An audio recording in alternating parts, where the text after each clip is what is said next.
The inquiry does not appear to focus specifically on the government's climate policy, concentrating instead on practical action to improve Australia's preparedness for natural disasters and future bushfire seasons as the climate becomes more extreme, according to the terms of reference released on Thursday. My priority is to keep Australians safe, and to do that, we need to learn from the Black Summer bushfires how nationally we can work better with the states and territories to better protect and equip Australians for living in hotter, drier and longer summers, the Prime Minister said. Since September, Australia has been battling its worst wildfires in decades, exacerbated by a prolonged drought and record temperatures. More than 18 million hectares, 44 million acres, of bush, land and forest have been burned. At least 28 people have died and around homes have been destroyed. Scientists have unequivocally linked the bushfires to human-induced climate change, and are calling on Australia's leaders and policymakers to take genuine concerted action to reduce global emissions of greenhouse gases. In a press conference announcing the Commission on Thursday, Morrison said the inquiry acknowledges climate change, the broader impact of our summers getting longer, drier and hotter, and is focused on practical action that has a direct link to making Australians safer. That's why we need to look at what actions should be taken to enhance our preparedness, resilience and recovery through the actions of all levels of government and the community for the environment we are living in, he said. The Commission will be tasked with examining Australia's arrangements for improving resilience and adapting to changing climatic conditions. It will also look at what needs to be done to mitigate the impacts of natural disasters.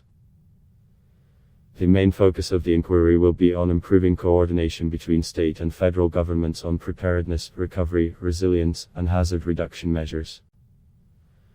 In a statement, Oxfam Australia's Chief Executive Lynn Morgaine said the Commission was a missed opportunity to reset Australia's climate policies, and the focus was on the symptoms and not the causes.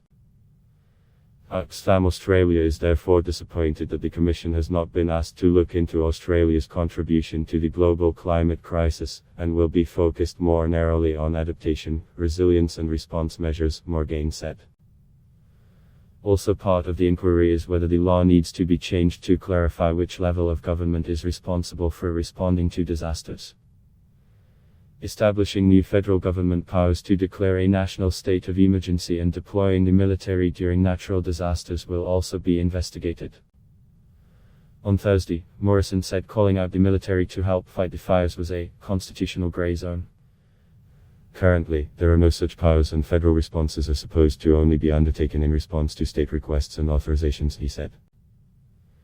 The formation of the Royal Commission comes as public outrage over the fires has been mounting, with much of the anger directed at Morrison and his alleged inaction over the climate crisis. Morrison was accused of initially playing down the severity of the bushfires and was widely criticized for refusing to directly link the bushfires to the climate crisis.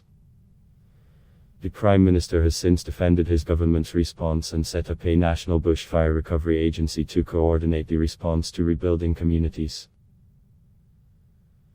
His administration has allocated $2 billion Australian dollars, $1.4 billion in federal aid, to help rebuild vital infrastructure like schools and health facilities struck by fire. The Royal Commission into the bushfires is one of several set up on a range of issues in Australia in recent years. Some have questioned their value, saying they are expensive, rushed, and the recommendations often not implemented, according to ABS News.